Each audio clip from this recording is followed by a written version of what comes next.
Example, we bought icebreakers. They'd like to use them. We have 11 brand new icebreakers coming in. They'd like to use the icebreakers. They don't pay for anything. And they want to be treated like a state, but they're not a state. But they want to be treated like they're a state. And so we just can't do that anymore. We lose on average over the last 15 years, $60 billion a year carrying Canada. So we just can't do it anymore. We love the people of Canada. I don't think their representatives do an appropriate job. Maybe they'll change. I really don't know. I mean, it doesn't make much difference. But we can't let the whole Canadian thing has been going on for decades, and it has to come to a stop. So we're going to be doing tariffs on their cars that are coming in at a substantial level, because we want to make the cars here. We don't want if they can make their own cars if they want, and they can continue to make their cars for Canada. But we don't want them to make cars for the United States of America. It's very simple. Likewise, many other products. So the lake change, Lake of America, was something I've been thinking about for a long time, actually. As you know, we took something called the Gulf of Mexico, and we changed it, and now it's very routinely the Gulf of America. So if you think about it, we have a Gulf and we have a lake. Now all we need is an ocean. So maybe we'll have to change the name of the Atlantic and or the Pacific. Maybe we'll change it.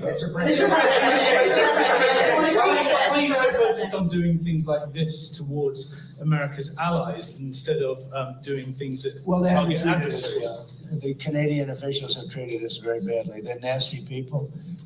They charge our farmers 400% tariffs. They've been doing it for a long time.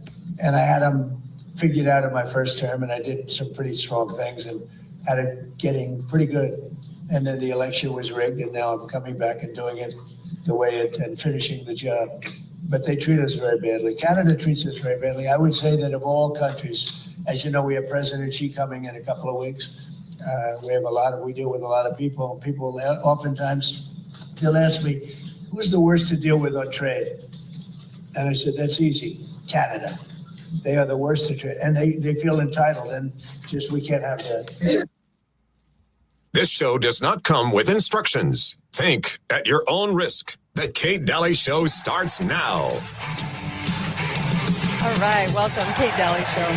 So happy that you are with us today. And of course, I've got a great guest. Dr. Avery Jackson is with me, and I also just want to extend a big thanks for tuning in and also catching this on replay, which is what most people do. And I also, you can always catch the live stream at katedalyradio.com. It's like its own radio station. And then you can, which people have been doing all over the world for a long time. We're over 28 million views. And then, and listens, also you can catch this on YouTube, Facebook, Rumble, and X.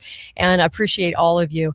And, today's show, I'm going to have Dr. Avery Jackson. We're going to be talking about a lot of things that are going to blow your mind. And then I'm going to talk about, nukes, the big headline today with Putin. I'm going to address that, the truth about that, the grid. We're going to talk about the grid. We're going to talk about so much today. And of course, that song that Elon keeps putting up, Sweet Land. I'll talk about that too. And of course, narratives. We'll talk about those too. So, jam-packed show today, and we were off the air yesterday, and I apologize, and we're back today. So here we go. But Dr. Avery Jackson is with me, and the book is actually, here we go, The God Prescription. He has written this fabulous book, Our Heavenly Father's Plan for Spiritual, Mental, and Physical Health. We're going to be talking about health. Yes, we're going to be talking about all kinds of things today. And of course, the brain, because a lot of people do not understand the brain and how it functions, and our own bodies. And I think since 2020, people are finally starting to kind of figure out that, maybe we ought to get back to actual health instead of the prescription pad of since the 1930s. Maybe it's time. And I think that's a great little mini revolution going on. So welcome to the show, Dr. Avery Jackson. How are you? Hey, I'm well. Thanks, Kate, for having me. Good. I'm so glad to have you. A neurosurgeon. Can you tell us a little bit about yourself? Sure. So I'm from Detroit, Michigan. Mm-hmm. And at the age of 8, my grandmother, who's from Belize, had a stroke. So I asked the Lord, hey, Lord, how can I help people like my grandmother who have brain problems? And I heard inside him say, I want you to be a neurosurgeon. And I thought, I don't even know what that is. I looked it up. I said, I'll do it. 24 years fast forward through my training education, University of Chicago, Northwestern, Penn State, Wayne State, Medical College, Wisconsin, Milwaukee, went in neurosurgery. And now 24 years later, 10,000 surgeries and about 100,000 patients. Here we are. Wow. Well, I'm you bring up so many good questions that I don't even know what to start with. But because you address a lot of what the brain does, but people have questions they probably don't even realize they have, which is kind of funny thing to say. But I do believe that we just do not understand a lot about our bodies, our brains. And so I wanted you to start with the building of our own health again, because people are not there. There's like this mini revolution going on, and I'm so grateful for it. People are finally starting to figure out, but there's also this deep brainwashing that's gone on in America for 70 years. So address this, please. I want to hear this from you. Sure.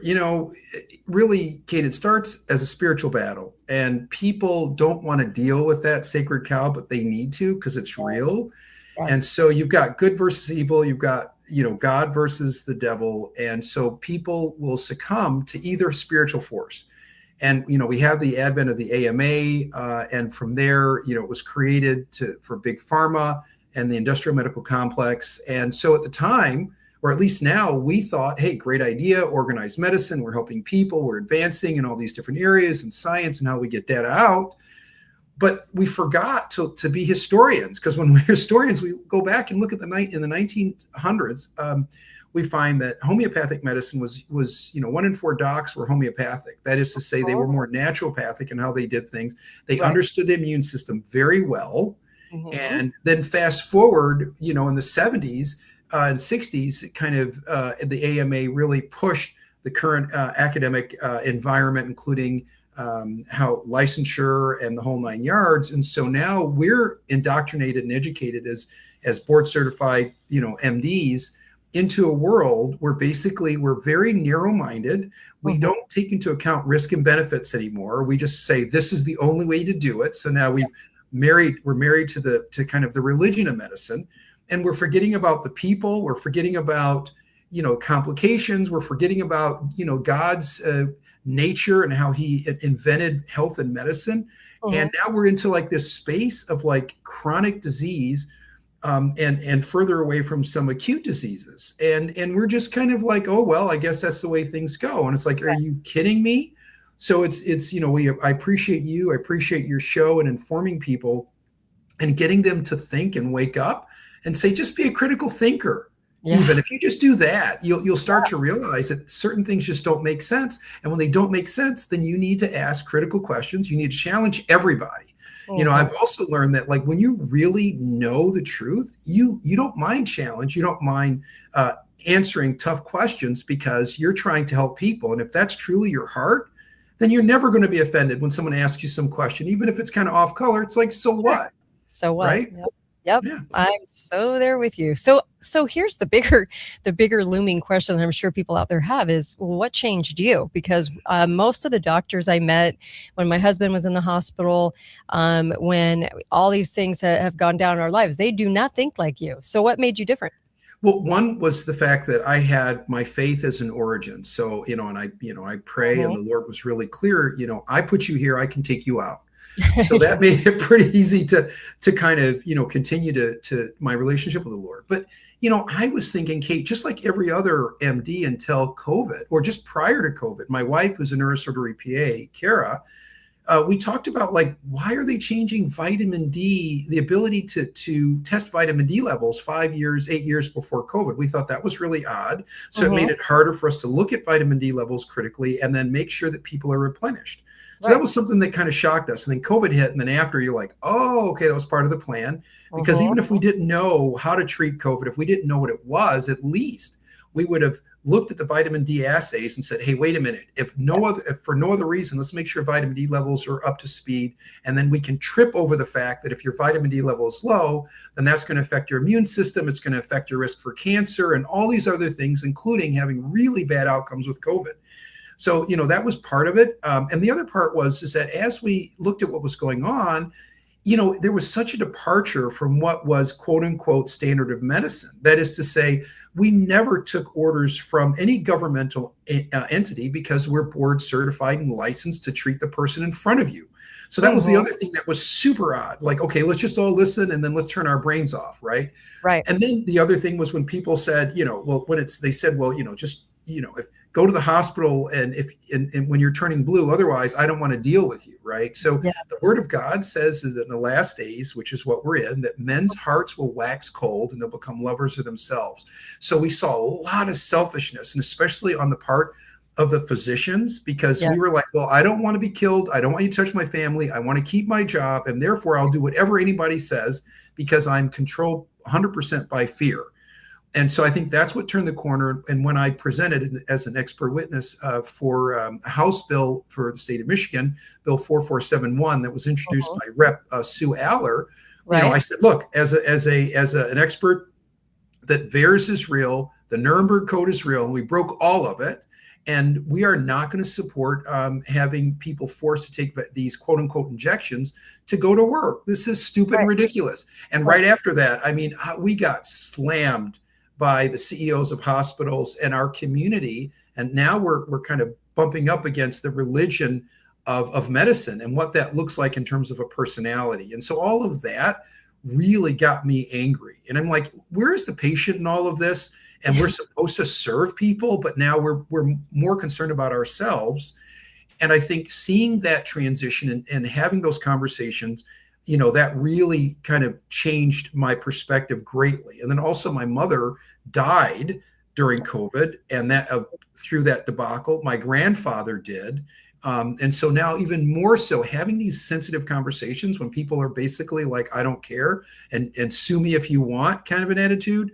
So that really got us saying, okay, well, clearly we know what we're doing now. We know who we're fighting. So we're going to do everything we possibly can, no matter how radical it seems, as long as we have God's interest and people's interest, then we really don't care. And so that led us on this journey to create the beginnings of a healthcare system, to say we need something radically different than what we started with. And we need to continue to kind of lean into who we are spiritually, lean into God, and do right by people. Yeah. Amen to that. Amen to that. So, questions that you get about the brain are so intriguing. So and honestly, I don't see a lot of doctors leaning on God a whole lot. They lean on themselves as God, but not God. And so it's worrisome out there. And so when I hear a doctor do that, it makes me feel a lot better. Believe me, because I realize it's just a nice thing to see somebody go, yeah, we have somebody else that we have to rely on here in this picture. But how do how does fear manifest with the brain? I can't wait to hear you answer this. Yeah. So fear, so basically through our five senses, our frontal lobe, prefrontal lobes, cingulate gyrus, all these other structures in our brain through our five senses will kind of analyze all of the stimuli that we're experiencing in life from the time that we're a baby on. And then it, frontal lobe, as it develops, then we start to reason through it. Well, why is this happening? Is this good or is this bad? The fight or flight phenomenon, or freeze, by Walter Cannon, kind of gives us some clues into that. And then taking a step further, the work by Herbert Benson, a noted cardiologist who was the first person in the Western Hemisphere that said, look, when you get stressed, it's going to affect your physical body in all these different ways. So you got to take that into account. So now we're looking at our physical body, our emotional selves, and then you add faith, and faith in God gets you to build on your spiritual health and wellness. And all three buckets, spirit, soul, and body, found in 1 Thessalonians 5:23 in the Bible, those come together really well on this, plane of medicine and science. And so for me, it was pretty simple to say, okay, if I know that I have thoughts and I'm trying to control things that I can't, and I'm not asking for any other help because, of course, I know it all, then that's going to create a conundrum. And that conundrum is going to lead to more fear. And then that's going to manifest in really weird ways physically. Like, I believe most autoimmune disorders have a strong emotional component. If you look at people's history, oftentimes they've had abuse, which we call adverse childhood events, or ACEs, when they were younger or early adulthood. And then your immune system says, hey, I'm getting signals from the hypothalamus, which is the master relay system of the brain, that says that there's danger. And so I've got to attack certain parts of myself. And it just, we're all confused. And then these neurochemical signals come from the hypothalamus to the rest of our cells, and then they malfunction. But when you're calm, then all of that reverses. I mean, there's a cell danger response, for instance, that kicks in when you're really stressed out, but that cell danger response can calm down when you're more calm. So again, direct correlation with your faith in God and how you see the stress that we all face and the issues through your brain, and then the neurochemical response to your sympathetic, parasympathetic system, to your cells. And all of that comes down to relationship, right? So trust in God, trust in your faith and each other. And relationship is a huge part of that, right? And so that's kind of how it's connected. And so the God Prescription, my book, kind of helps to walk through that for the individual, whereas the body healthcare walks through kind of collectively, what can we do now that we know what we know, to make a difference in creating a healthcare system that's based on love. It's based on caring for the individual, and it's not bound by big pharma. It's not bound by the bureaucracies and basically theocracies that are currently out there. So really, truly, the brain, from what you're saying, the brain plays way more of a role in the immune system than we think. That's right, completely. I mean, to such a degree. Think about this. You're being interviewed, you're stressed out, immediately your heart will start to race, your palms will sweat. So that tells you right there, there's a direct correlation between what you're thinking and perceiving and the physical attributes of your body, just directly. Okay. Right. And so that's why, the Word of God has been designed to help us say, look, I'm not by myself. And also there's a lot of wisdom in the Word of God. And that wisdom, as the word says, will guide you into all truth if you listen.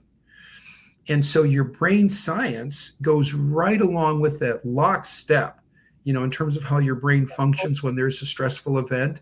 Yes. And all the neurochemical pathways that are activated or deactivated based on what you're dealing with. And then also your past memories of good and bad events. Boy, I don't think people realize that. I mean, the bigger role that plays. I think they, I don't see too many doctors that tie in the emotional aspects of our history, our lives, what we feel, versus the symptoms that crop up when our immune system is down. So even when you're like flying, you're stressed out, right? Well, people think they get sick from the airplane, but maybe it's the stress of flying. I don't know. Yeah, you're absolutely right. Well, they're interesting. If you look at, there's several different studies. Like one study looks at what happens when you're stressed in emotional, when you have chronic anxiety and depression. Right. It turns out that affects your natural killer cell and your immune system. And when your natural killer cell functions less well, then you're more likely to develop viruses and bacteria and have upper respiratory tract infections, for instance. Oh, wow. So direct correlation based on your emotional life and then how that affects your physical health and physical life, right? And again, you're a boxer in the ring. How do you win against your component? It's a psychological win, right? That's how most people will be defeated if they think that they're not going to win or they think they're going to lose. And so that's really part of pretty much everything that all of us do. And when we interact with people and have different issues that crop up, because all of us are going through things all the time, right? Yeah. And the issue is, how are you going to deal with those things? How is your brain going to deal with those issues? And how do you have good brain health? One of the best ways to have good brain health is to have people and your faith in your life that will help you calm down and put things into perspective. And as a doc, we learn none of that. Okay, so the traditional allopathic curriculum talks about who we are as a chemical, biological being. And we talk about homeostasis, which is the balance of all of our systems in our body, for instance, relative to the external world. And this is what Walter Cannon at Harvard presented to us. And then Herbert Benson at Harvard and NIH kind of did more work on this. And that's where the white coat hypertension comes from. And but the point is that when we have relationship, when we're critical thinking, that will affect us, our brains, either way, either for good or for bad. And so that really tells us that we need to work on our spiritual lives and when we're, and who we are in Christ.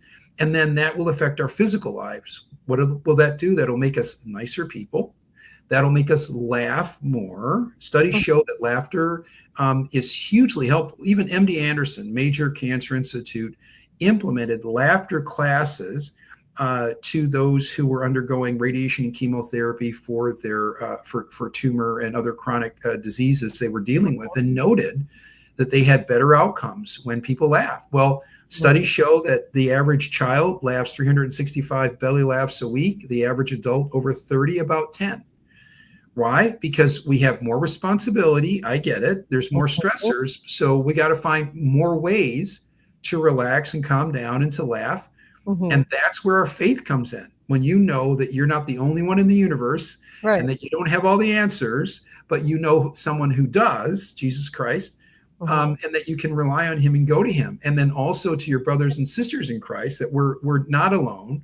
That makes a huge difference collectively in how strong we are. And that has an impact directly on our neurochemical selves and our brain. And it really informs every part of our body, as I mentioned before, in all of our cells. And so then to add to that, which is interesting too, Kate, you add vitamin D. I think about Cardio Miracle. Oh, yeah, you take it too. I was going to ask you because I saw you talking about it. Yeah. So it's huge, right? Yeah. So, and I'll just throw that in. So actually, I'm the chief medical advisor to Cardio Miracle. And I say that proudly because it's basically a powder, and it has 55 plus of the finest ingredients, and it has nitric oxide, and it really gives you all the nutrition that your body needs. But the nitric oxide in combination is amazing. So get this, Kate. The word says that laughter is like a good medicine, right? And when you laugh, you secrete nitric oxide, which is a very powerful anti-inflammatory agent that affects your immune system and your vascular health and tone and wellness when you're laughing. Well, the nitric oxide that's in Cardio Miracle helps to support that same process, which is fascinating. And so that's a big deal because it's something that you can take in powder form. I take it twice a day in water. And notice a huge difference. We've seen huge differences in how, as a superfood, it's helped blood pressure. It's helped people feel more calm. They sleep better. And so all of these aspects that's in Cardio Miracle, and that's a decision, right? I mean, we can take supplements. We can do alcohol. We can do all these other things that we think are calming us down. But when you take in real food, that is basically helping to support your body's immune system and other systems, it's like, why not do that? Yeah. And I mention that because the vitamin D it's bioavailable in Cardio Miracle, which is a big deal. I mean, so in Michigan, for instance, if you're darker skinned, you're not getting as much sun. So the vitamin D that you might have floating around in your blood is not in the active form. So you can't really use it as well. But in Cardio Miracle, it is in the activated form, and so as soon as you take it in, it makes a big difference. And I'm putting that together with this issue about your emotional and mental health, because the two go together. When your studies show that your natural killer cells work less well when you have anxiety and depression, they also show that vitamin D, if you don't have enough vitamin D, that your natural killer cells work less as well. So now we're combining your emotional health and some of the things that you can do to help your physical health, and specifically as it relates to the natural killer cell, and how that affects your hormones, that affects your immune system, and that affects even pre-cancer risks. So it's like all connected, right? And so take home for me, if the two things, if I could think about, that would be a huge help for my health, my spiritual, emotional, and physical health. In a nutshell, it would be spend a lot of time with the Lord, and then laughter comes from that.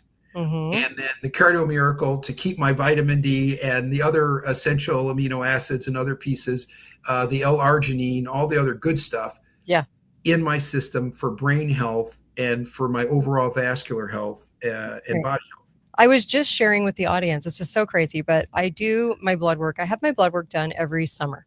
So I just had it done. And what's crazy is there's only one big change that I made in this last year, since last summer.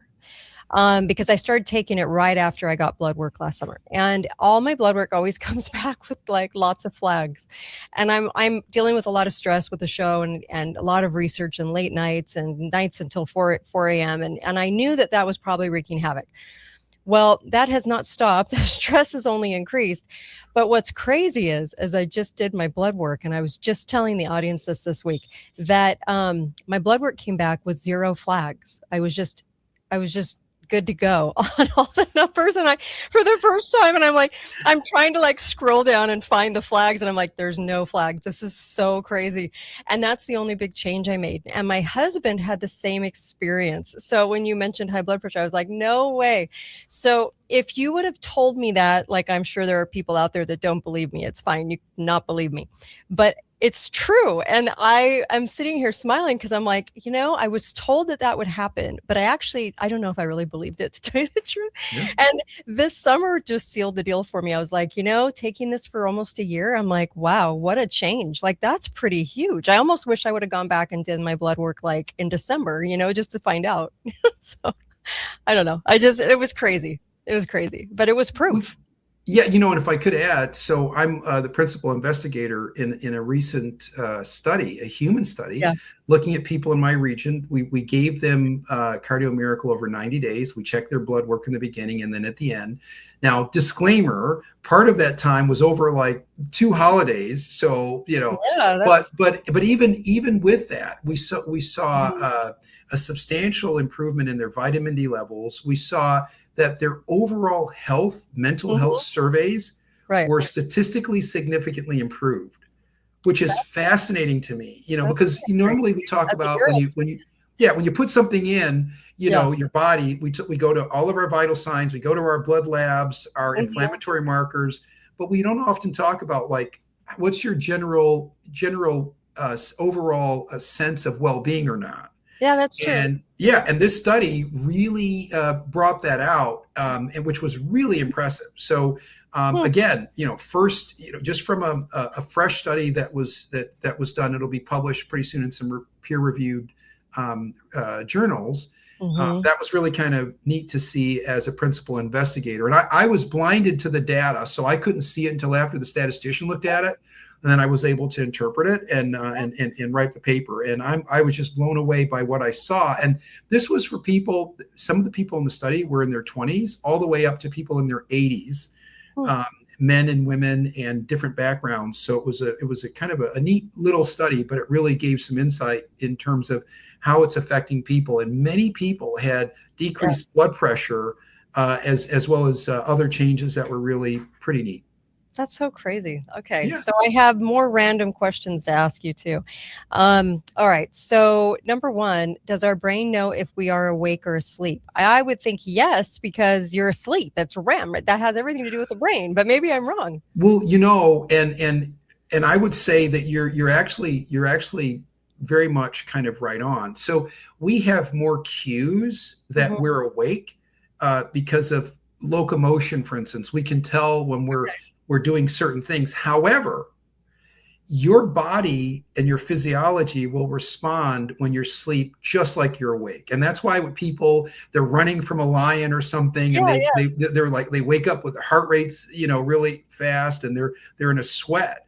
So when you're sleeping though, it's really hard to tell oftentimes that you're sleeping. Okay. And that's because of what we know in our dream data. And, you go through about 3 to 4 cycles of sleep, and there are 4 stages of it. So that says a lot, because then you start to think about, okay, what's my reality? And it's really based on my perception. So there is the truth. There's a truth based on the word of God that applies to everybody for all time, whether we agree or not. Mm-hmm. But then there is my perception, and my perception is filtered through my experiences throughout my entire life. Mm-hmm. And that's where we get into adverse childhood events. And there was a study done by the CDC looking at about 17,000 people, and they took them through this survey. Okay.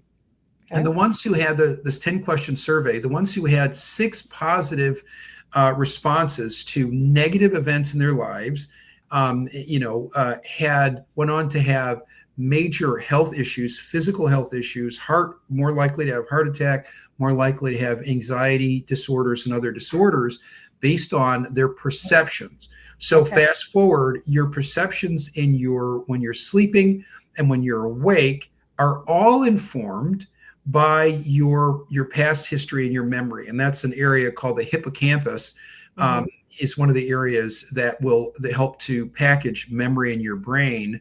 But you kind of do live in your head in that sense. And I know that in the past people would say, oh, it's all in your head, but they don't realize how it really is in our head for the most part. Yeah. And that's why our perceptions, correcting negative perceptions is important.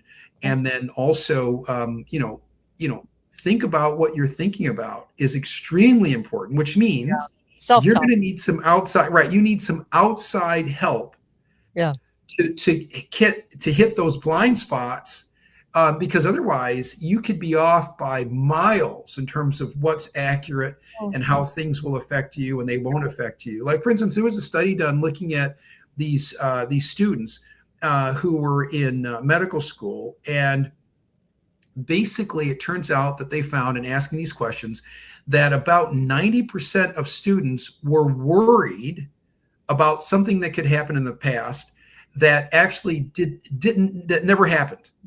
Okay, only 10% of the time did what they were worried about actually happen, but yet they ruminated over these things that could happen that didn't ever happen. And that's partly because of how they were raised and their experiences as a child and what they've been exposed to. And, personality factors into that. So we have to get back to that place. And so again, appreciate your show and giving people real data, real information that can help their lives is so important. And then also the other issue is, who do you listen to and why? Do you see any fruit? Are they just talking whatever, but it's not helping you. It's not helping other people. So I think that's really important. And I appreciate your show for that. You bet. So if you tell yourself you're tired all day long, you will be tired. You will definitely be tired. What you believe yourself, right? And the word of God says, out of the issues of your heart, your mouth speaks. Yeah. Right. So where do you keep your attention? Are you being wise and listening to sources that are going to be helpful? Or are you listening to sources that are just going to tear you down and make you fearful of everything? Right. Right. Well, I'm going to say I'm skinny 50 times a day. Maybe I will. There you go. Who knows? And so, I wanted to ask you too, dementia. Will you talk about dementia? Because love to. I'm seeing more and more and more and more of it. Yes. Okay. So with dementia, again, that's just a word that we use. We make it call it a diagnosis, and we say here are the symptoms of it, right? But basically, any whether there's a physical injury or an emotional injury to your brain, you can develop an inflammation. So IL-6 are one of the inflammatory markers that create these proteins, and these proteins can gunk up certain areas of your brain. Okay. So here's what's really big. There's something called the glymphatic system with a G, right? We know about the lymphatic system in terms of draining your body when there's an infection and all the white blood cells kind of get drained through the system and you have to move. And if you don't move, it won't drain. Well, there's a glymphatic system in your brain around the vasculature, the blood vessels in your brain. And that can get gunked up when you don't have quality sleep. So it's really important to have deep sleep, quality sleep, number one. And number two, watch processed foods, because processed foods will also cause your system to really get gunked up. That's another piece. And then use your brain, puzzles and figure out stuff. And then lastly, movement is really important. And then I also mentioned water. The average person's not getting enough water, and we should be drinking about half of our body weight in ounces of water. So if I'm 200 pounds, let's say, I need to be drinking about 100 ounces of water a day. Okay. Wow. So, TV is entertainment passive, right? So what's interesting to me is that a lot of seniors will just sit and watch TV, and it is, it's crazy to me that they won't engage in more think games or think activities than just being passive entertainment. So we have a lot of people too, probably making it worse on themselves than ever before. That's totally, I completely agree. You got to move, right? Yeah. So whether that is like, there's a Harvard study looking at ballroom dancing and how many calories you burn and how helpful that is to your cells. So finding a friend, your spouse, and family, and getting up and dancing and moving and walking is a big, big deal. But that also mitigates or decreases your risk of having depression. And we see that people over the age of 70, about 60 to 70% of those have some form of depression. And so that's why you want to get out into the sun. Infrared light's amazing. First thing in the morning, first hour in the morning, taking a 15-minute walk, or the last hour before the sun goes down, 15-minute walk. And then just and community's huge. Okay. And so when it comes to metals in the body, which we probably have a lot of, how is that affecting the dementia, Alzheimer's boom in our generation and older? What's going on? Totally agree. So metals and plastics. Okay. So all of that, we can, we get into geoengineering, and, that's a huge thing. It's been around since, I think, the 50s. But and then our soil, we don't have the copper in our soil. Our soil isn't as rich either. So, so that's an issue. So I completely agree. Those metals and those substances create the inflammatory reactions and gunk up the system. So we have to take care of our glymphatic system, and the laughter, the exercise, the community, the water, watching processed foods. You should be going to like a market that's close to you, local grown foods, because they have less preservatives. Those are really, really important things. Another thing that's important is that there was a study done in the UK looking at people at early aggressive onset dementia. That is to say, they had dementia symptoms as early as in their like 45s or 40s. And they found that when they changed their diet to more of a ketogenic diet, so less carbohydrates, that it really helped to clear up their memory. So again, it's not to say that you got to have this strict fad diet, but look at all the processing of most of our breads, and so getting rid of some of those carbs makes a huge difference over time. I think so too, because a lot of people are getting brain fog, and there's a lot of like products out there. Believe me, doing this 16 years, people sent me all kinds of products to take, and I would take them for a few months. If I didn't notice a difference, I would stop. And when you were talking about Cardio Miracle, that's the reason I talk about it on the show, is because it's made a big difference for my husband and I, which is something that I'm never going to talk about anything that I'm not taking myself. So Cardio Miracle, actually really good. I know there's a lot of products. You're probably scrolling and you're seeing all kinds of things. Everyone's promising you this ingredient or that ingredient, but Cardio Miracle has actually been the one where I've said this is like an all-in-one, which I rarely say that, because there were other products I was taking. This was actually on steroids. This was actually like 20 times of everything I was already doing, which made a huge difference. Like I said, never before were my numbers just normal. And I've been through 2 major deaths, and I'm going through 2 more people that are close to me, very close to me, dying. It's a very stressful year. And I'm telling you that my numbers should not be normal. If there was any year my numbers should not be normal, it's this year. And combined with the show stress and everything else. And so I appreciate you talking about that, because a lot of people do not understand that there actually is a product that's all in one. Like you can get so much from this product, then you're not taking 5 million things. So Anyway. Totally. Listen, you're preaching to the choir for I real. know, I totally agree with you. I mean, and I give it to my kids. Yeah. I know. And so that they don't have any, they don't take any other vitamins or supplements, and So it's good. great. So, So I'm so that nitric acid is so big. That is so important, and most people don't understand that. Can you give me a 2-minute overall on that? On the so nitric basically, acid? nitric oxide is something that your blood vessels will secrete over the cellular layer. And there's a process. There's L-arginine and citrulline and ornithine. So these amino acids, Okay. and arginine. There's a protein that breaks down arginine and makes more nitric oxide. So when you're sick and you develop inflammation, say from an infection or injury, or even stressful thoughts, well, you secrete more nitric oxide.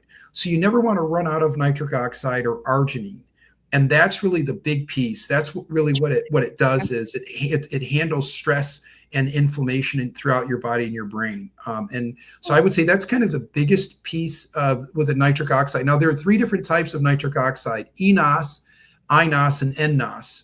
And the eNOS is what we're speaking about.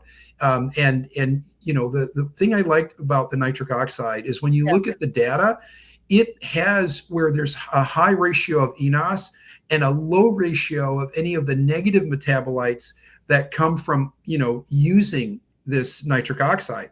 And all the others, especially the ones that are in capsules, the beet, whatever, and all the other, those are so small. It's like, it is so minuscule. It's not even, it's like compared to this product. And that's the reason why it's in powder form, because it's so much higher concentration. And so it's really a game changer. And, and I appreciate John Hewlett and all that he's done to make this available to everybody. I mean, he wants to heal the hearts and brains of mankind, and he's doing it. So, man, so good. So important. I really want people to get healthy, and really for what's coming. I mean, if this is the one thing we're in charge of, like the one thing that we get to say yes or no to. So you get to control what you eat, what kind of doctor you go to, what you're taking, how many scripts you're taking. This is like the thing that people have control over. And so I remind people that, my gosh, if there's anything, please straighten out right now. It's your health, because I don't know what's coming, but it doesn't look good. And if you read the scriptures, it really doesn't look good. So please at least get that in order so you're not worried about it. Dr. Avery Jackson, neurosurgeon, really appreciate you. Thank you. I'll have you on again soon. The God Prescription is the book. It's right here, The God Prescription. Please go and check that out. It's really, really good. And he's going to answer so many questions that we didn't get to today. So I really appreciate you. Thank you. Just amazing, amazing stuff. Oh, you're my welcome. Gosh. You bet. Thank you. So on to the rest of politics today. Oh, politics. So I really appreciated him coming on. There's a lot to talk about and digest in what he had to say, because I'm so serious about health. When I did that viral video when my husband was in the hospital, and they pretty much were like, he's going to die. And I said, no, he's not. And we just basically did a game plan where I had the frontline. I obviously had something going for me, and that was the frontline doctors were front and center in my life, and I'd been interviewing them. So I knew what to do, and I got great advice. And that was to give 10,000, whatever they are. I don't even know the cc's. I don't even know how you calculate that, but liquid, right? 10,000 vitamin C per day, because that's the limit they would give us, although you could go up to 25,000. And zinc and vitamin D. And then also budesonide is the steroid because it's safer. And then also ivermectin. So that's what my husband had. And he walked out of the ICU, stood up and walked a little bit before they slammed him back in a wheelchair, but in his flip-flops. But he walked out in 3 days and was out of the hospital in 5, and then was golfing on that night. So 5 days out, when they said he was going to die, he was golfing.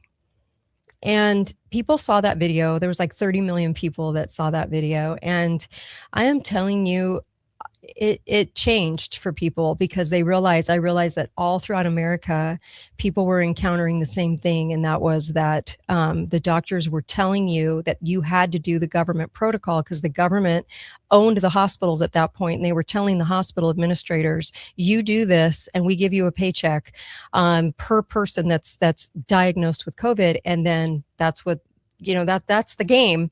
And so the hospital stupidly went along with it. And many doctors just went, yeah, I'm on board without even questioning that. That scared me. So when I meet a doctor like Dr. Avery Jackson, it's like he gets it. He understands that the medical industry, the medical cabal has gone one way. And I love the fact that he is there to take a good approach about everything, because you just can't imagine how insane. After being in the hospital, that's when I realized, and maybe it happened for a reason, so I could help other people.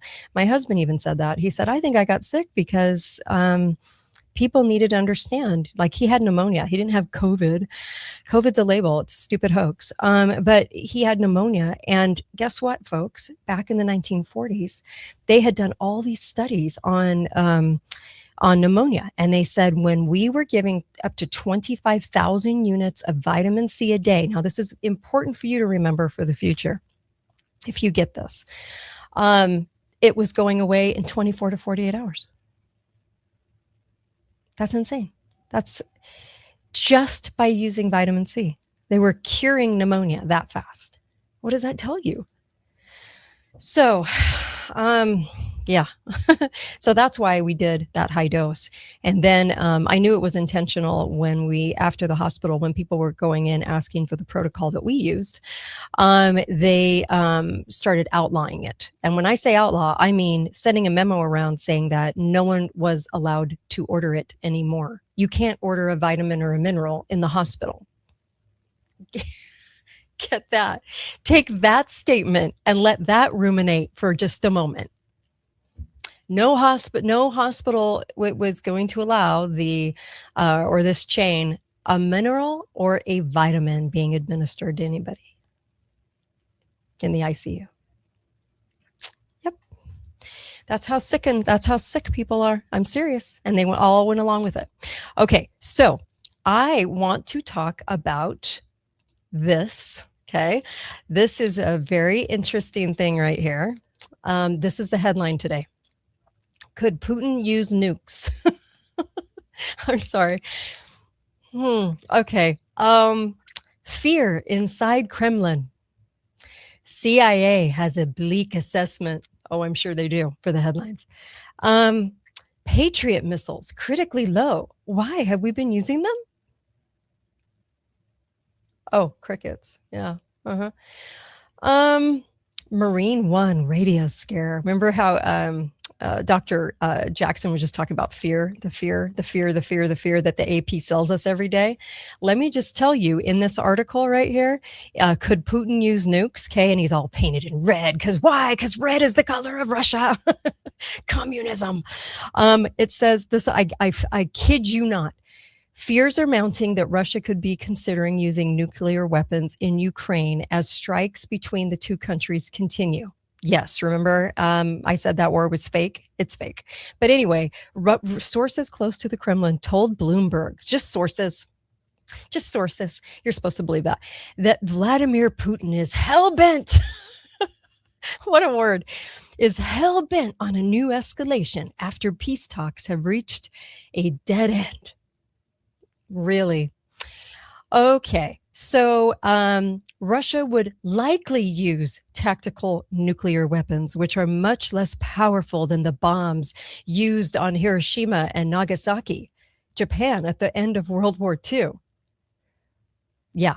Remember how those bombs were never used again, right? So he's going to use something less powerful. Why? Why not just use the full nuke? Why not do it? Yeah. Because they're lying. They're lying to you. I'm going to get to that in just a moment because I have some really good info for you on why I'm laughing at the fakery of all this and why the fakery is insane. Okay? So just a moment on that. Let me play the song for you. Okay? that Elon has been playing. And I am purposefully not playing the video because I want you to really listen to what's being said. Elon is a CIA front, but he keeps pushing this song. It's called Sweet Land. It's put up by Heavy Pulp. Okay, here we go. The garden's either dying or about to come alive. The river's either drying or it's deep enough to dive. Can't tell if it's the dusk or if it's breaking into dawn. Are we going on or are we going?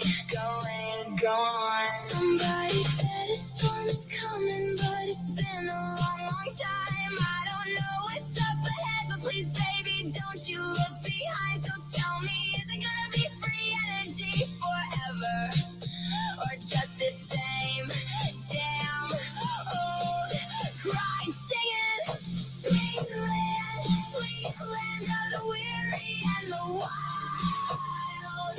Are we 1 year from the grave, or is this just the beginning?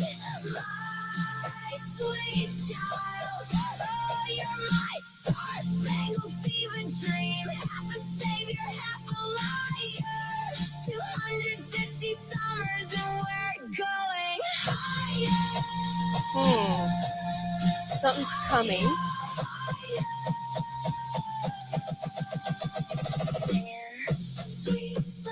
Okay, I'm going to play the end for you. Okay, here we go. Is these July going on and going on? Sweet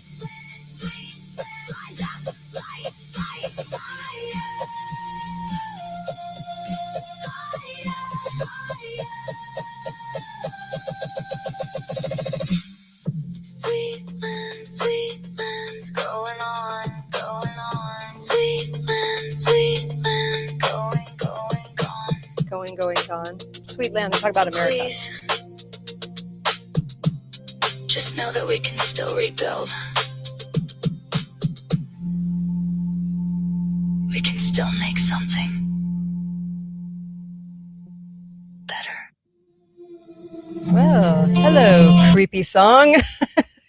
So the whole song was about showing clips of all of the 50s, the 60s, the 40s, right, and nostalgia. And then it was all about selling us on the idea that something big is coming. And we keep getting all these grid escalating headlines, these grid problems. There was an executive order put out, but it's not actually affecting what's being spun out to every neighborhood in America. It was more about, oh, here's a warning for you.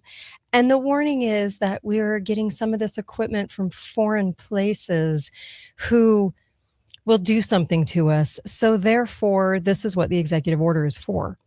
So I'm just, what I sense is a big old setup. That's what I sense. It's a big old setup coming for a grid failure if they want to implement it. Okay. They're certainly setting it up. They're blaming Canada. Now we're naming Lake Ontario, Lake America. So they're doing really little ridiculous things. And I'm a conservative and I talk about both sides of the aisle. So no one's safe here because it's all screwy. And one of the things that this song was all about was something big is going on, but we're going to rebuild. Now, remember when I said that post AI, and I wrote an ebook on this so you can see what I'm talking about in more detail, but they have a new deal set for the future. And the new deal is coming in for the economy, and it is post AI. We are building AI. AI is not just a thing. We're actually the miners. We're building AI. Okay. And what happens after that is an income that is going to go to everybody. Okay. And Elon has been pushing this income and saying it's going to be the best thing ever. So they're talking about rebuilding. There's a lot of Q stuff in that, but they're talking about rebuilding after a significant event. And they're also talking about, what we had was great. We can get there again, whatever's coming. So if you Google 18 months worth of grid down, an 18-month grid down scenario, Could they have that planned right now? Possibly, yes. They're certainly doing the setup for it, but they've done setup for other things too that I've notated on the show. So it doesn't necessarily mean it's going to happen, but they are setting it up if they want to choose for that to go down, and they want to choose for big excuses. And I lost my earpiece, excuses and scapegoat pieces to come into effect with this. Okay. So they're setting up the lies or the scapegoat or the manufacturing of the event by blaming China, by blaming Canada, there's a lot of blame going on in this. And there's a couple of things that I want to address in this show today. And I think this is really important to kind of dial down. So maybe this will make a little bit more sense to you. Okay.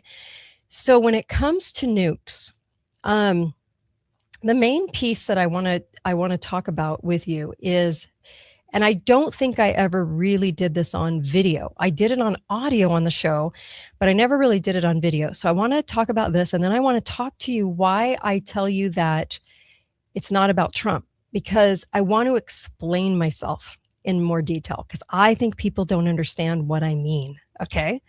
So first of all, I want to go to nukes for just a moment. Okay. Spend a few minutes on this. The nukes are used to progress the agenda of fear. Nukes in the 20th century, the concept of, of this, the nuke is going to come get you. You have to hide under your desk in the 50s, and it's going to come get you in the 60s, then in the 70s. Everything that they were doing to take away and strip us of liberty ended up being because of the nuke threat. Okay. So, yeah, it's the fear has been used to justify the Cold War, which really wasn't about a Cold War. It was more about the brainwashing of America and the world. The Iraq War, now war with Iran, everything is about nukes. And this is why nukes is in the headlines right now. So this kind of gets a little interesting because, we have the one picture from, I think it was Jack Abey and his little 35 millimeter camera. You can look this up. And he was it's the only known well exposed color photograph of the detonation explosion. Remember, they just did a movie about it. Okay. The atom bomb. So, and believe me, it was up for an Oscar. So there's your big tell. But anyway, kind of interesting that there was only the one photograph, and it's blurry and it's far away. Okay. So when we're talking about nukes, don't you kind of wonder why terrorists have never actually gotten a hold of a nuke? Okay. Even in the piece written about Putin today, the major headline today, what is the headline all about? The headline is all about, he's going to use something less than. I'm like, why not just use it? Come on, let's show us what you got. So they're lying to you, because do they actually have nukes? Have you ever thought about that? Because whenever a fear has been used for 70 years as a fear that has never come to fruition, real terrorists, if you're a real terrorist, you would have nuked some city by now, right? Because you're just hell bent, right? Isn't that the word they use for Putin? Hell bent on terror. But that's never happened. Interesting. Remember, we had ISIS with the fake white outfits and the fake white matching tennis shoes and the Toyota trucks? We have that kind of terrorism, but we don't necessarily have the kind where they actually get a hold of something, right? And really scare people and demolish people and kill people. So interesting. So as you're thinking about that, okay, and I'm sure you're thinking, well, I must be crazy to even mention that, because Kate, how can you, of course, it's like a given. This is a given in our society. Of course we have nukes. We've heard about it. We hid under our desks for it. We are, it's part of history. It's documented. Is it? Is it documented? Is it only documented by that one photograph? The one photograph? In New Mexico? Okay. So this is very, very interesting, because this bomb went down when Japan had already stated that they were surrendering, so we didn't need it for that. But they did need a fear tactic. They did need a fear tactic, and they needed something big, and they needed something that we would always, always be afraid of. Okay. So 1944, July, that song mentioned the Julys. Okay. July 1944. Nations drew up at the Bretton Woods Conference the economic framework for the post-war world, agreement created by the IMF and the International Bank for Reconstruction and Development, pretty much BlackRock, but okay, and which later became part of the World Bank Group. Before Hudis died, Karen Hudis, I had her on the show talking about that. The Bretton Woods system lasted until 1973. Recovery began with the mid-1948 currency reform. Remember, always a currency reform in Western Germany, sped up by the liberalization of European economic policy, that the U.S. Marshall Plan, right, the economic aid there. And so a lot of reshuffling of things happened, okay? But what's more, I think, interesting around this same time, because we didn't need a bomb to end the war, and I know a lot of people think that it's a complete and total lie. Even Japan was surprised. So, but 1945, right, the United States detonated 2 atomic bombs, is what they say, over the Japanese cities of Hiroshima and Nagasaki during World War II. And the aerial bombings, they say, killed between 150,000 and 246,000 people, most of whom were civilians. By the way, the ones that survived, they say they took them to Walter Reed. They did not take them to Japan, which would have been the obvious choice. That's a pretty broad number too. I can tell you from studying as many tens of thousands of hours as I've studied that whenever they use broad numbers, they're lying. 150,000 to 246,000. Interesting. So very, very broad number. They don't know. Interesting. I mean, you could do a calculation. Anyway, so they said basically Japan announced its surrender on the 15th day of August, even though they had already contacted and done that earlier. And then, of course, on the 2nd of September, ending the war. Yeah. So basically, during the war, we had, well, there was a lot. So there was a lot going on. So let me take you back to this, because this is the one piece that really got to me when researching this. So we had the bombings, right? Hiroshima and Nagasaki. Okay. And there was a person that was actually on the ground looking at all of this and making sure, in the military, that was looking at the napalm chemical firebombing of these wooden Japanese cities was extremely destructive, right? This is what they tell us. And then Tokyo was hit, and so on and on. But what's interesting is they had U.S. Major Alexander P.D. Seversky. Okay, just look up Seversky, or D. Seversky, who in 1945 was sent to inspect the bombed towns of Japan. And here's his testimony. I'm going to say this again on video, so now it's on video. You can listen to a prior SoundCloud, but here we go. In Hiroshima, I was prepared for radically different sights when he went on the ground after the bomb. But to my surprise, Hiroshima looked exactly like all the other burned out cities in Japan. There was a familiar pink blot about 2 miles from the diameter. It was dotted with charred trees and telephone poles. Only one of the city's 20 bridges was down. Only one of the city's 20 bridges was down. Weird, right? You never get to hear about these details. Hiroshima's clusters of modern buildings in the downtown section stood upright. You mean they all didn't turn to dust? Strange. It was obvious that the blast could not have been so powerful as we have been led to believe. This is coming from a U.S. major, okay? It was an extensive blast rather than intensive. So extensive rather than intense, okay? He said, I had heard of buildings instantly consumed by unprecedented heat, yet here I saw the buildings structurally intact. And what is more, topped by undamaged flagpoles, lightning rods, painted railings, air raid precaution signs, fragile objects.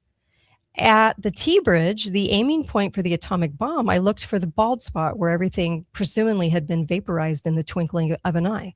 It wasn't there anywhere else. I could see no traces of the usual phenomena. What I did see was in substance of replica of Yokohama or Osaka or the Tokyo suburbs, the familiar residue of an area of wood and brick houses raised by uncontrollable fire. Everywhere I saw the trunks of charred and leafless trees, burned and unburned chunks of wood, the fire had been intense enough to bend and twist steel girders and to melt grass until it ran like lava, just as in these other Japanese cities that they firebombed, okay? So he said the concrete buildings nearest the center of the explosion of the atom bomb, some only a few blocks from the heart of the atom blast, showed no structural damage. Even cornices, canopies, and delicate exterior decorations were intact. Window glass was shattered, of course, but single panel frames held firm. Only window frames of 2 or more panels were bent and buckled. The blast impact, therefore, could not have been unusual. It was no different than any other firebomb that this gentleman had ever seen, okay? So very interesting. And then John Boyce of the National Cancer Institute admitted that ionizing radiation is known to cause heritable, things that you can pass on, mutations in many species of plants and animals. But an intense study of 70,000 offspring of atomic bomb survivors has failed to identify an increase in congenital abnormalities, cancer, chromosome aberrations, and mutational blood protein changes. So that was very, very, very strange, was it not? In fact, there was a 40-year study. That 40-year study found that radiation exposure caused no genetic damage that could lead to human mutations. So was it present? Probably not. Probably not. So when you get into the eyewitness things, you're like, what in the world? What in the world? So what was it really? Because then why did they take everybody that survived this firebombing, as they had done in other cities, says U.S. Major Seversky, and why did they bring him to Walter Reed? Why not just bring him to the closest hospital? Doesn't make any sense, does it? Okay. So very strange that ever since then, even Tulsi Gabbard, interviewed her on the show, even Tulsi Gabbard was in a video talking about this event, but nothing since this event. So nothing has ever been utilized since. Doesn't anyone find that a little odd? Doesn't anybody out there find that a little strange? That no terrorist, no crazy terrorist. Why? Because they're all owned. That's why. But no crazy terrorist has ever gotten a hold of a nuke and nuked a city.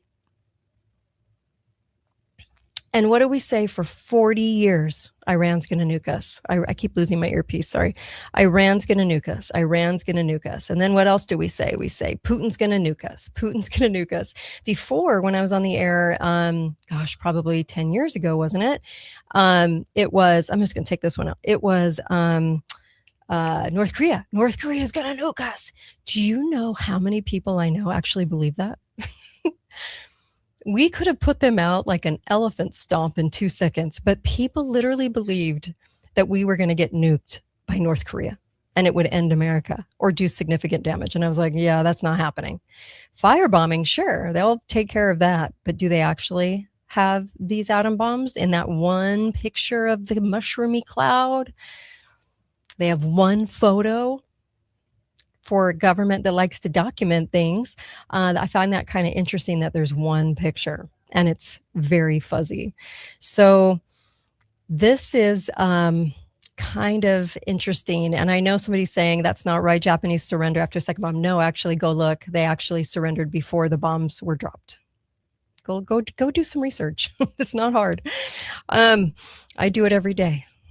Yeah, they actually had already told the U.S. they were ready to lean back. Now we've been in a partnership with Japan ever since. Doesn't that surprise you? Did you know within a year of starting Microsoft, I think it was a year and a half, they had started a Japan branch?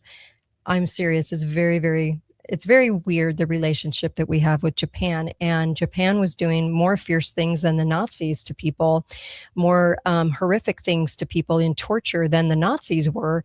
And we basically just kind of took their and kind of bought their stats, their information.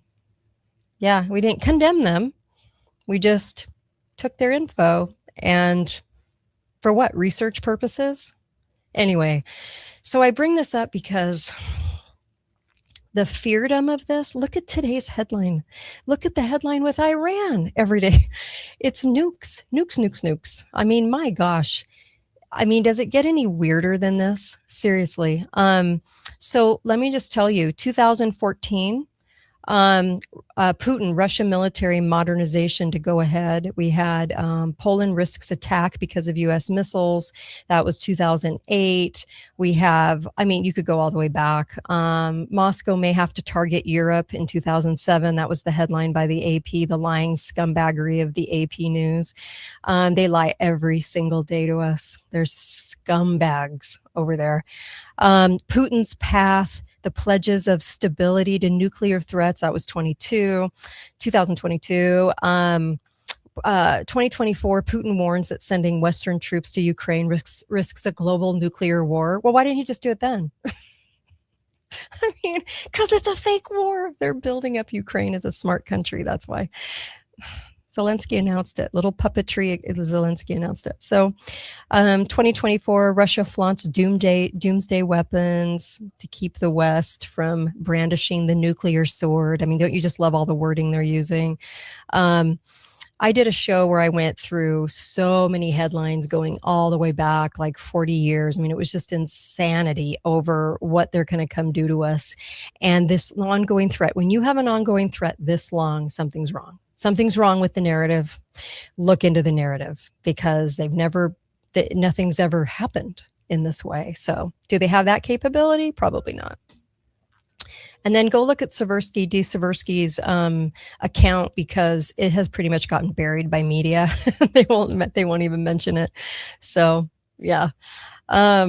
Yes. And by the way, the bombing planners drawing their science of mass killing first spread incendiary material to prep the target. And this soaked kindling that would have been lit like a match with a small high-flying fleet of B-29s. That's how you can explain Hiroshima.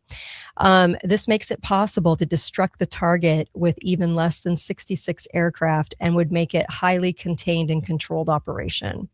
So we note the absence of the mushroom cloud photos from the ground in Japan. It's here, but with the one picture that we have, but not over there. So the other ones have been CGI'd when they try to, just like the moon, they try to get Earth, they try to give us a CGI. So among one of the very few photos of the Hiroshima bombing that do exist, the following three suggest a raging firestorm, not a nuclear explosion. And the photos appear consistent with others shot at different distances and angles. And these firestorms were also described at Hamburg in 1943, Dresden in 1945, and then other various Japanese incinerations in 1945. Okay. There's a book called Osada's, almost like Osama, right? Osada's Children of the A-Bomb. A survivor describes a scene that is altogether different from the A-Bomb, stating, this book is called Osada's Children of the A-Bomb, if you want to read it. It says, I looked up to the sky, a streamer of smoke, perhaps 50 yards high, rising from the center of Hiroshima and about 2 miles distance. At the top of the column of the smoke was a ball of fire, which seemed to me to be about the size of a large oil tank. So I'm just going to rest it right there. When something is used, it ain't true. When something is used forever as a narrative, it ain't true. Okay? That's just how it goes. And I think that if we were a smarter populace, not brainwashed, as the true goal of the intelligence racket, we would have probably been asking more questions about this so-called mushroom cloud and the one photo we have, the very fuzzy photo. And we would have asked more questions to the people that survived the firebombing, I would imagine. So, okay. If anything translates into a firebombing of any cities in America, I would imagine it would be intelligence doing it, our own guys doing it. It would never be a foreign country. Because why? Because we could squash anyone like a bug. That's why we have like 600 times the power over any other nation. And so when they act weak and we act like there's the boogeyman, we can't control them. It's BS. It's complete and utter bullshit. That's what it is. So sorry, but we squash anyone like a bug. It's so obvious, I think, and it should be at this point. It should be so obvious to us what's happening to us brainwashing wise, but it's not yet. So we got to keep working with this. Okay. So I did tell you I would talk about, I know Dolly Parton died. I know everyone wants to talk about Dolly Parton. Was she part of the club? She was a good songwriter. Yes, she was part of the club. They're all part of the club. You don't get Kennedy honors and, a possible Nashville airport named after you and the burgeoning of a Dolly Day and the flag at half mast all across the country. What? First time for an entertainer like that. So yeah, she's part of the club. Sorry. I like her too. I thought she was funny. Thought she was adorable. Who doesn't? But she's part of the club. Oh my gosh, people. She's part of the club. I don't know what else to say. I think that one's pretty obvious too, but that's just me. Okay. So I want to talk about something that I've said on the show, but maybe I need to be a little bit more direct. Maybe I need to be a little more, this is what I mean. Okay. I'm a conservative. Most people would typically say I'm on the right. Okay. I loathe the Republican Party and think it's completely demonized, full of demons is really my executing of that word. So is the left. Okay. Both sides are so corrupt and so disgusting and so evil that I can't even tell you how even my state of Utah has been taken over by the worst of the worst of the worst people that you'll ever meet in politics. Okay. That claim to be Republican and claim to be conservative. They're not. They're about as woke as you can get. I have a hard time with the woke because I just see ignorance and arrogance. And so it's hard for me to deal with that group of people too. I don't like what they stand for. I don't like where they stand morally. I have a hard time with it. I really do. Murder's murder. I have a really hard time with all of the narratives of the left. On the right, I think we're extremely gullible. And we do believe someone's coming to save us because we don't want to have to do the hard work. And the hard work would be the people coming together to save our country. But we're not going to do it because we have been brainwashed into thinking someone's going to save us. So here was a comment from an influencer with over 1 million people. And I want to read this to you. A friend of mine showed this to me and I was like, okay, I have an answer to this. I believe Trump, this is their comment. I believe Trump has been part of the deep state for a long time. His plan appears to have been win the first term, lose the second, under suspicious circumstances, then win the third, all designed to build intense personal loyalty. Now, they don't say why. They just say he wanted to build personal loyalty. Then they say the incident in Butler that he has refused to allow a full independent investigation into that fits this pattern for me. By the way, on a side note, I said Butler was a scam from the second it happened, and I got on the air and I got pummeled by my own. They were so, how dare I had people not follow me anymore. They were so angry and I'm like, this one's really obvious. Are you sure you believe this one? Okay. So it was a false flag. It was a false flag to build martyrdom. But people just freaked out when I said that. They literally freaked out. Okay. But that's okay because I'm used to freaking people out, I guess. So I'm going to go on with her statement. Okay. In my view, we were all had Trump's ultimate role seems to be ending America as we know it and helping usher in a new world order with Israel in a leadership position. Part of that's true. Okay. So then she says, I fell for all of it. I worked hard to get him elected in 2016, 2020, and 2024. I became a national delegate for him in 2024. I attended 42 rallies. I walked the halls of Congress for him 3 times, organized Trump car parades. I did everything I could think of to support him. The entire time, it looks to me like his real goal was enriching his family and friends. That's an interesting statement.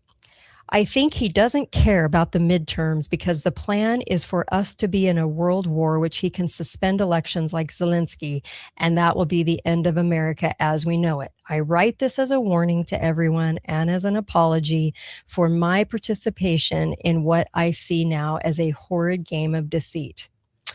Okay, so let me ask you this. Reading this statement from somebody on X, okay, with a massive following. What is she trying to get you to do? Right now, what is she trying to get you to do? Because this is very, very, very important. Okay. So Joe says 100%. No, you're wrong. Stop being an idiot. You're wrong. Listen, that was a comment coming in on YouTube. It isn't right. And you're being brainwashed. And let me tell you how and why. Okay. Okay. On the show, I have said, I like Trump, but you need to realize it's not about Trump. Okay. And I have said this so repeatedly since 2022 when I forecasted that he would be chosen for president because the media was telling us that he would be chosen for president. It's much more selected than anybody thinks. Okay. So in this statement, what I get from her statement, okay, and please start thinking and stop just listening to media, because I can always tell when somebody has zero brain power and just listens to media. Okay. They just consume it and then it forms their opinions and perspective. So is Trump a nice guy? Actually, yes. I have a lot of friends that are close to Trump. I get to hear about lots of things that he does, lots of things that he extends to people that really help them, that he's a nice person. Okay. And the reason I say that isn't because I can't identify everything that's going on. It's because if you're going to talk about Trump, you're being so do you guys remember Deal or No Deal? Deal or No Deal was a show where actually I think they were prostituting the women on the show, but no one really realized that. That's a whole nother show. But what I was going to say was at the end, if you got high enough in the game, Trump was the prize. So you got to do a deal with Trump, whatever. Okay, so Trump would come on with a briefcase. Okay. Everyone liked him. There was a reason people liked him and his employees liked him and his family liked him and everyone liked him. Okay. Is because he was a pretty genuine, nice guy. And this is why I say it's not about Trump. So the problem with this isn't in this statement, what she's trying to say is Trump is the reason. Trump is who you should take all your frustrations out on. Trump was deceitful. Trump did this. Trump did that. It's all Trump. Okay. Everything is about Trump. I did this for him. I did that for him. And now he's deceitful and he got me to work for him. And now it's all for his personal loyalty or personal, what did she say? Personal loyalty and for enriching his family and friends. Okay. So what is the ongoing conversation in America? The woke, the brainwashed, they go, he's a Nazi. He's terrible. He's from Satan. He's a rapist. He's evil, blah, blah, blah, blah, blah. All I ever hear. Gee, has the media brainwashed you much? You're even using the word Nazi because that's the worst name you could use. Okay. Then on the right, you have the savior complex. They see him as a martyr. They see him as somebody that is trying, but the left just keeps doing all this to him.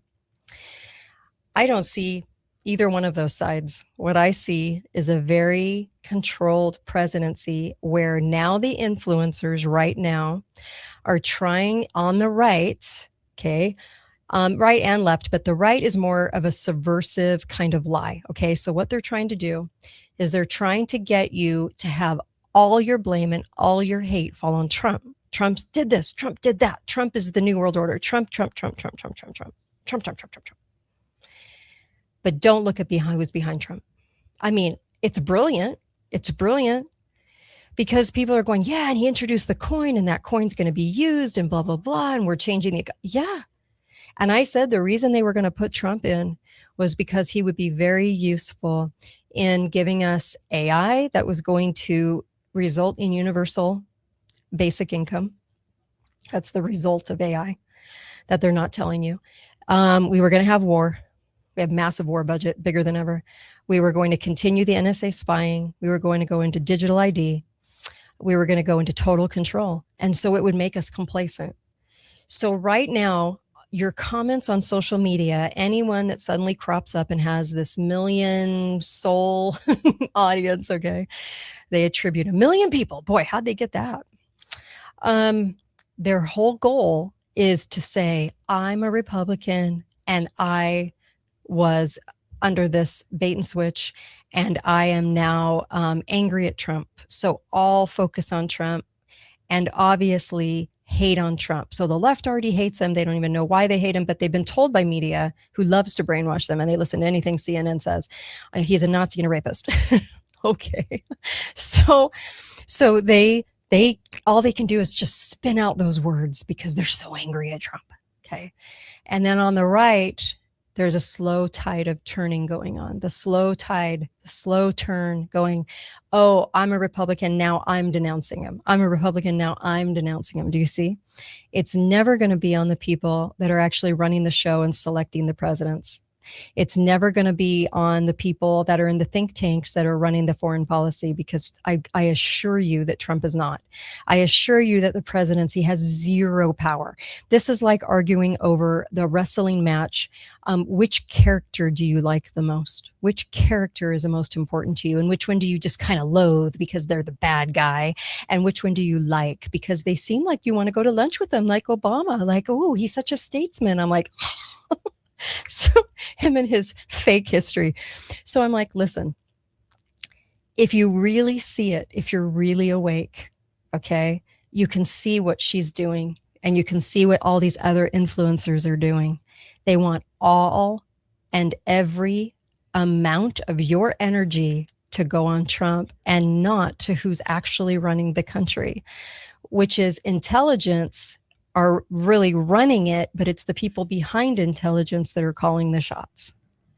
They don't want you to get angry at that. They don't want you to see the fakery of the nukes. They don't want you to see the fakery of the fear. They don't want you to see the fakery that is going on every day. And that is, why in the world are we freaking talking about changing the name of Lake Ontario? Now, I know for the woke, they're going to jump on this and go, see, Trump, Trump, Trump, icky, icky, icky. I'm like, please grow a brain cell, more than a brain stem, okay? Grow a brain and figure out that it is not about that. He takes orders, and the orders are, you're going to get the press to talk about the change in Lake Ontario to Lake America. Just like you were there to tell us to change Gulf of Mexico to Gulf of America. It has nothing to do with anything. Now, the only real part of that is that we're turning into a region where our constitution will not matter after a certain point in time. We're turning into a region. We're making ourselves a big land mass between Mexico and Canada and Greenland. That's why all the chatter about it for the last year. But what I'm trying to tell you is if you are embroiled into Trump's a Nazi, you're one of the most stupidest people. If you are a person that goes, Trump's going to save us, and yeah, he's renaming lakes, but he's really got a plan, and that plan's going to come to fruition in a few years. And Q was right, and it's coming, and the white knights are. You're stupid too. You're an idiot. I'm sorry, but you're a total moron. This is about hiding in plain sight behind the structure of the president and the power of the president. The president has not had power for over 100 years. They are mechanisms of Yes, the New World Order. I'm going to use that term.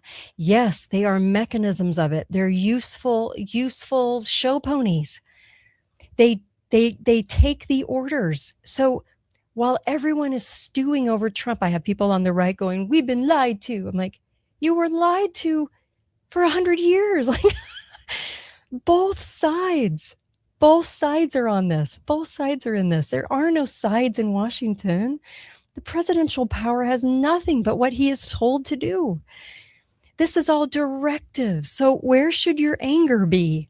At the show pony puppet in the theater, or the person that masterminded the play?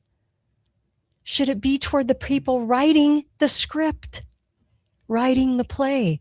So when you get mired into Trump talk, whether he's saving us stupidly or whether he's destroying us stupidly, he's not doing anything. He's just the person signing. It's the people behind him making these damn decisions. But you know what? They're masterful at saying, don't look here. Don't look here. They're masterful at it. It doesn't matter whether he was in the Epstein files. There's lots of Epsteins, okay? The Epstein files are never all going to come to fruition. It's a distraction. They've got lots of people in Epstein's position, okay? No one in the Senate or House is not compromised, okay? They're all compromised, okay? Everything Biden did, everything Trump has done, everything Trump did in the first thing, that was all caught up in Russiagate, okay? On purpose. It wasn't a thing. It was a made up manufactured thing. So what they're trying to do is get the right to say, I have been bamboozled. And then, of course, it's so easy to get the left, like, just saying words that you can tell that the media has told them. Whenever somebody says he's a Nazi or a rapist, I'm just like, so you've been listening to the media a lot? So because they're so easily brainwashed, because they actually believe that the media is the media. They haven't been the media for 100 years. So look at who's actually doing it. Be angry at who's doing it, okay? Stop getting into their trap. You're being drawn into a trap. And the trap is, you will hate who we tell you to hate and when we tell you to hate. And you're doing it. You're doing it.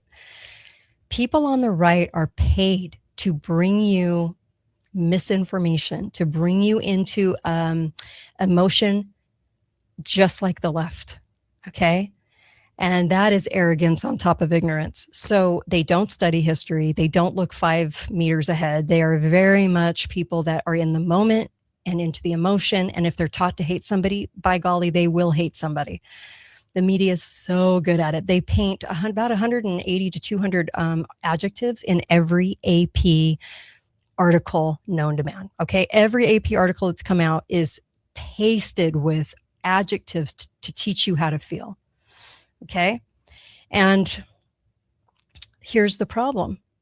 People on the right and the left aren't blaming the right person or team behind the writing of the script and the play. They're blaming the actor. Go blame the people writing the script. Trump will do what he's told to do. And he'll be told that if he's not aware, he'll be told there are reasons for what he's doing that never amount to anything. If he is aware, which I think by the time you're in the second time, you got to be aware. But anyway, look, it's all a ginormous play. So the only way that we change all of this is to see through the fear, the nuke lie, all the lies, the Iran lie. We own Iran. I'll say it again. We own Iran. We own Putin. We have for a long time. That's why Putin never gets very upset. Putin's part of the club. They're all part of the club. Even Xi's part of the club. So look, this is all feardom. It's all a game. And if you're not noticing it, you're not asking enough questions and you're not curious enough. I don't know what else to say to you other than please do more research, because when you research history, you can see it so clearly. That's all I do is research history. You can see it so clearly because it's so obvious. Okay. You can't steal an election like, like Biden did, right? So by putting he didn't steal it. They just put him in. Okay. So you can't do that and then have 2024 be a normal election. So the software changed in 2004, and they've been the party puts in who the party wants according to what the deep state wants. So it's for whatever agenda is coming. That's why I think that you'll see another Republican in for the next term, probably JD or Marco. Oh, they're both owned. They're both part of the racket. And you'll see that because it's going well.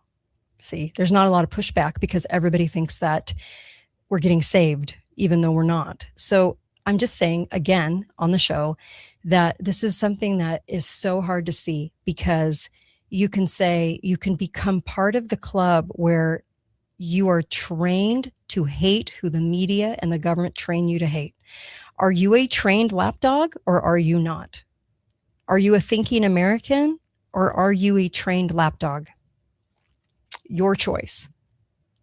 If you can't see Trump for the part that he sees playing and for the theatrics of all of this, this is why they have like congressmen, this congressman said this congressman said this about him. I mean, back and forth. It's like days of our lives every day. That's all by design. It's all by design. And it's the reason that even a year and a half in, we're not getting anywhere. We're not doing anything. We're not getting any liberty back. We're just losing it to data centers and everything else. And the reason is because the one agenda moves forward. That's why we're doing stupid things like Gulf of America and Lake America and blah, blah, blah. They're turning us into a region. They're building data centers that are not for data. They are not for data. Okay. The bait and switch is on. Okay. When you want to build something in plain sight in every city in America, when you could go use federal vast lands to do it, empty vast lands, even the Sahara has fiber. Okay, when you can do it anywhere you want, but you choose to do it in the heart of every city, you're being bait and switched. Okay, it is not for data. They do not need them now. They don't even need them now. Okay, so you got to start thinking about that. And getting more curious about all of this, getting more curious about nukes, the nuke fear. The nuke fear has been going on 70 years. When are we going to wake up? How long is it going to take? Are we that stupid? Yes, we are. We are that stupid. We'll just keep going. There's a nuke coming. You don't think by now it would have surfaced? You don't think somebody would have tried something? Come on. We're not that dumb, are we? Maybe we are. Never mind. Okay, I'm going to go out with this song. By the way, go get the ebooks. It explains what I'm talking about with AI, what the true bait and switch of AI is. Elon's even talked about it, but nobody in the press, right or left, has mentioned it out loud. Yeah, it's bad out there, you guys. Also, go to katetalks.myshopify.com. It supports the research and supports free speech, since I'm one of the very, very last to actually have free speech. I'm one of the last not owned media in the entire country. How sad is that? So, yeah, anyway, that and also go get Cardio Miracle, because that's the one product I've just really loved this year. So it's been a game changer for my husband and I, and we love it. CardioMiracle.com. You'll start feeling it right away. I get so many comments about that in email, and I really appreciate you taking the time to write me and tell me what it's done for your life. So cardio and your health, CardioMiracle.com/Kate. You have 30 days to try it out. Go try it out. Okay. Be faithful, be fearless, and I will see you back here The kind soon. as sweet as these July. Something's coming. I wonder what it is. Anyway, all right, you guys. Take care. Have a good weekend.